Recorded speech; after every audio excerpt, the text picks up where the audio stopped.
मैं देश के सभी राज्यों को भी बधाई देता हूँ, यूनियन टेरिटरी को भी बधाई देता हूँ।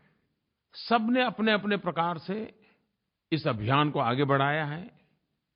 आंध्र के मुख्यमंत्री श्रीमान चंद्रबाबू नायडू के अध्यक्षता में एक कमेटी भी बनाई है, जो इसके लिए अनेक योजनाओं पर विचार कर रही है। लेकिन मैंने देखा कि सरकारों ने भी अपने तरीक़े से कई योजनाएँ आरंभ की हैं, लागू की हैं। किसी ने मुझे बताया कि असम सरकार ने प्रॉपर्टी टैक्स और व्यापार लाइसेंस फी का डिजिटल भुगतान करने पर 10% छूट देने का निर्णय किया है।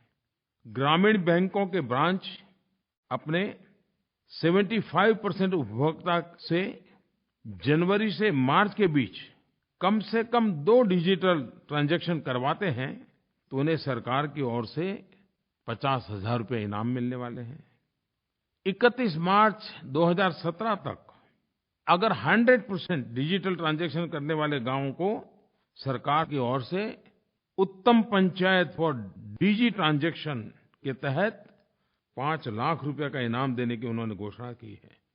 उन्होंने किसानों के लिए डिजिटल कृषक शिरोमणि, असम सरकार ने ऐसे पहले 10 किसानों को 5,000 रुपया इनाम देने का निर्णय किया है, जो बीज और खाद की खरीद के लिए पूरी तरह डिजिटल भुगतान का इस्तेमाल करते हैं।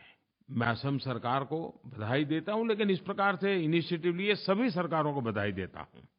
कई ऑर्गेनाइजेशंस ने भी गाँव गरीब किसानों के बीच डिजिटल लेनदेन को बढ़ावा देने के कई सफल प्रयोग किए हैं।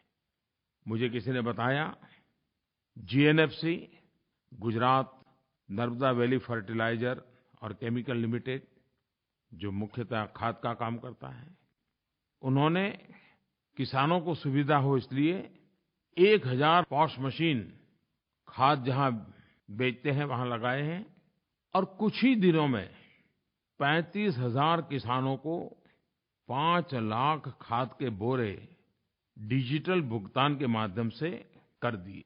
और ये सब सिर्फ 2 हफ्ते में किया। और मज़ा ये है कि पिछले वर्ष की तुलना में जीएनएफसी की खाद की बिक्री में 27% बढ़ोतरी हुई है।